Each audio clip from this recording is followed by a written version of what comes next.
What's up? I'm SYROBE, and by now you've probably seen a handful of content creators, and I spoiled everything for myself to create a spoiler-free video for you all. I've been making strictly Elden Ring content for the last 2 years, pushing the limits and breaking the game, but I was not one of the people invited. So I'm just going to summarize all of the separate videos' major findings, new features, new weapons, items, and systems that have been confirmed for the DLC. Don't worry, I'll be avoiding all of the spoilers, story details, bosses, NPCs, so nothing like that will be in this video. And you can watch this video in confidence without getting the narrative, story, or the full gameplay experience completely spoiled. This is just to piece together and confirm to you all what the DLC experience will be like from a gameplay and system perspective, and how it changes from the base game of Elden Ring, since a lot of this was left up in the air, which has now been confirmed or disproven by these recent uploads. Again, a lot of these people's videos are spoiler heavy, so I'll be cutting out most of that, but you're probably still going to see some B-roll gameplay footage of the new DLC's starting area that has never been shown until now. I'll link every video I use in the description. Everyone that played had 3 hours to playtest a limited section of the DLC's starting area, and everyone's experience differed from each other quite notably. It's a bit different not having an interactive map or wiki page telling you where everything is. In my opinion, the best video on this was Iron Pineapple because he was the only one who wasn't afraid to provide constructive criticism or negative feedback to Fromsoft on the DLC. Everyone else's video was nothing but positives, promoting the hype to the DLC, which isn't a bad thing, because I know damn well I would too if I was invited. But as far as I know, Iron Pineapple was actually the person who made the furthest progress in the DLC, slaying around 7 bosses. So plus rep for some gamer points there. Now let's get into the specific categories that I'm going to cover in order on your screen. Feel free to skip around wherever you want, because I'll timestamp them in the description as well, but I'm going to try and be as spoiler-free as possible. All playtesters had 3 hours to play the DLC, but everyone's experience was different, and every playtester found something different from each other. All of the gameplay footage is the same. No one was allowed to record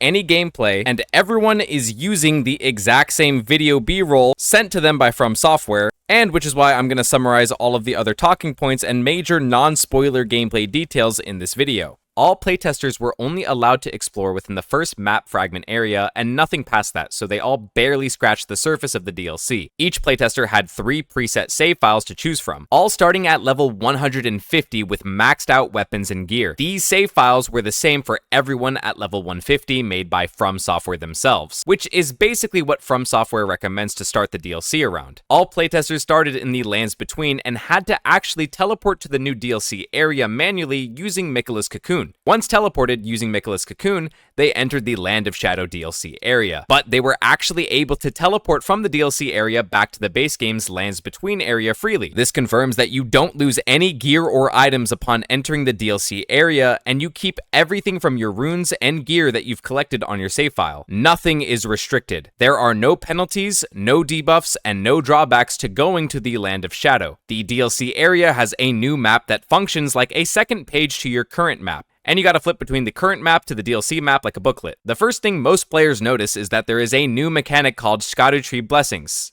This is the new confirmed gameplay mechanic that was hinted at a few months ago in the Chinese interview with Miyazaki. Basically, players can collect something called a Scadutree Fragment, which they can turn into a Scadutree Blessing level. I didn't see anyone else make this connection, but the Scadutree Blessing mechanic is quite literally just humanity from Dark Souls 1, except on steroids. Humanity in Dark Souls 1 gave you bonus defensive stats for each humanity you used, and you lost all of them upon death. But this new Scadutree Blessing buff gives you a similar defense bonus and a new damage bonus, and you don't lose any of them upon death. The Scadutree Blessing buff gives around a 5% damage bonus and an 8% defensive bonus increase for each level. You basically collect the Scadutree fragments like golden seeds, similar to your flask levels, where each level requires more Scadutree fragments to access the next tier. You keep the Scadutree Blessing buffs only while in the DLC area. So if you leave the DLC area, the buffs go away, and they only return when you return to the DLC area again. While in the DLC area, the buffs are pretty much a permanent stat increase, so once you use it, there's no going back as far as people know. If you want the DLC to be harder, do not use these or only use a few of these because you cannot reverse it. Interchangeably, if you want to be OP as fuck, collect as many of these as you can find. Imagine me doing an extra 50% bonus damage after 10 Scadutree levels on top of what I'm already doing to this base game. It's actually going to be insane. So let's talk about the gameplay scaling and difficulty level that everyone experienced. There were mixed reviews from everyone in terms of the DLC scaling and the difficulty of enemies or bosses. Some people said enemies were were wet like paper, and other enemies were like a brick wall. Most enemies seemed to deal a lot more damage, and a lot of people found themselves getting 1 to 2 shot by regular field enemies. Again, everyone had a different opinion, but that's likely because their Scadutree Blessing levels made the DLC a lot easier or a lot harder depending on their amount. The bosses, from what I could tell, were a lot faster, agile, and reactive to the playtesters. Some bosses can even parry or deflect you, and other bosses have heat-seeking abilities or dodge around a lot, like Malekith, for example. Also, keep in mind that every player had a preset build save file that Fromsoft made them use. They could respec like Ouroboros did, but it's not like they went in with something crazy like one of my builds to rip and tear the DLC apart with. In addition to area scaling difficulty, New Game Plus scaling extends into the DLC as well. There's really 2 main factors into how hard the DLC will be for everyone. A fresh save file with as many Scadutree Blessing levels will make the DLC easier. A New Game Plus 7 file with no blessings at all is going to make the DLC as difficult as possible. Take your pick on how you want to approach it, but I plan to make a build guide video very soon, now that this information has been confirmed, which is why I haven't uploaded a build video in a while. Now, let's talk about bosses and the general bang for your buck content scale. Previously, Miyazaki confirmed 10 bosses in the DLC, but this number didn't seem to add up and didn't seem to include field bosses or dungeon bosses. There are way more than 10 bosses in this DLC, but I think what Fromsoft meant is 10 unique remembrance-type bosses that, when slain, offer you a remembrance, which is massive. Because there's about 15 remembrance bosses in the base game of Elden Ring, so the DLC seems to add at least another 10 to that remembrance count. From what people could experience, there were about 2 remembrance bosses in their playtest area.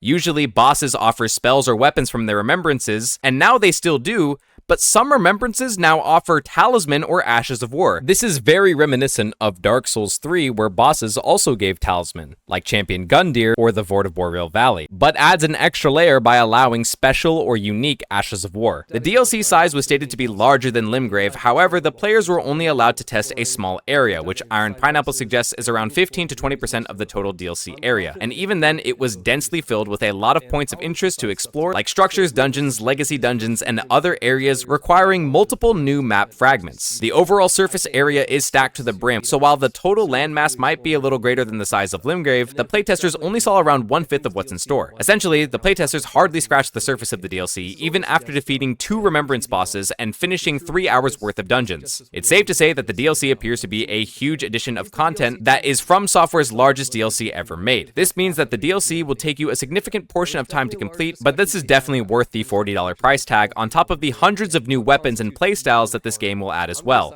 Over 100 new weapons have been confirmed. Most are from existing classes of weapons that we already have, but there are 8 new weapon categories mentioned previously that are now officially confirmed. The new weapon classes that have never existed before are confirmed to be light greatswords, which is basically a sword the size of a greatsword with the speed of a straight sword, great katanas, which is reminiscent of the Odachi from Nioh, beast claws, which look like claw weapons but involve more rapid punching and a fast movement with dashes, thrusting shields, which are essentially just shields that you can stab enemies with, similar to how people are already using shield bash on regular shields to attack with, but these are a lot faster and stronger. Perfume bottles, which in my opinion are going to be the sleeper OP weapon category because these have the damage and properties of regular perfume bottles but do not have any FP cost, and they don't need to be crafted. They're essentially perfumes with infinite uses and no FP cost, which, mark my words, is what I'll be using to break the game once it releases. There's a new curved sword called the reversed or backhand sword. These are essentially just curved swords with a new moveset, but also compared. We already have other paired weapons like Radahn's sword and ornamental straight swords, so it's like that but for curved swords now. There's a new class of throwing weapons. These are infinite use weapons to throw your weapon with no FP costs, and no, it's not just like throwing daggers, but it's more like throwing axes and hammers too that auto respawn in your hand like Thor's Mjolnir, which is insane. Hand-to-hand combat or martial arts wraps are the 8th and final new weapon category, which are literally just unarmed combat that does way more DPS than just regular barehanded fists. And these can be upgraded, but that kicking you saw in the trailer is actually a part of an Ash of War. So let's talk about how broken the new Ash of Wars are. The most shocking Ashes of War cause Scarlet Rot buildup. Yes, this implies that more Scarlet Rot exists in this DLC area and likely more weapons that apply it and possibly even spells. This is insanely broken because that's not even the best part. When you use this Ash of War and it hits an enemy, it applies Scarlet Rot. But once the enemy is fully Scarlet Rotted, it has a second feature that when you hit someone again, fully consumes that duration of the Scarlet Rot or poison that normally deals its damage over time, but instead instantly instantly deals that damage. So instead of waiting for the damage over time from Scarlet Rot or poison to kill an enemy, you can apply all of that damage at once in this Ash of War. Scarlet Rot on average deals around like 16% max HP over its full duration, but this Ash of War makes all of that damage pop instantly and consumes the effect. Like, how insane is that? It's going to be more OP than Bleed or Frostbite because Bleed is like only what, 10% or 15% of a boss's max HP, which means this new burst of Scarlet Rot or poison damage deals more damage than Frostbite or Bleed. In addition to Scarlet Rot, there are also new items and weapons that can apply poison, but not just any poison, but specifically the deadly poison variant, which is a lot stronger than regular poison and can be detonated just the same, consuming its damage over time for a burst of damage upon your next use of the Ash of War. So expect Poison and Scarlet Rot to be the best status effect in this area. As for spells, playtesters mainly saw more Faith incantations for Holy and Lightning specifically, and saw more Intelligence sorceries for Gravity, and a new type of sorcery which has a Silver Glintstone effect. I'm unsure of what these categories are, but some playtesters found Crucible-like spells, and more Kindred of Rot spells similar to Pest Threads, which again, with the Scarlet Rot Ash of War, implies that this area has a lot of influence of the Scarlet Rot. In addition, guard counters are going to be very strong in the DLC as well, because there are a lot of new talisman and new crystal tiers that buff the damage of the guard counter attack by like 40%. Keep in mind, there are new talisman and new crystal tiers besides this as well, but we don't know what all the details are yet. But speaking of crystal tiers, there's one brand new crystal tier, which I'm coining it as the Sekiro tier, because after drinking it, you gain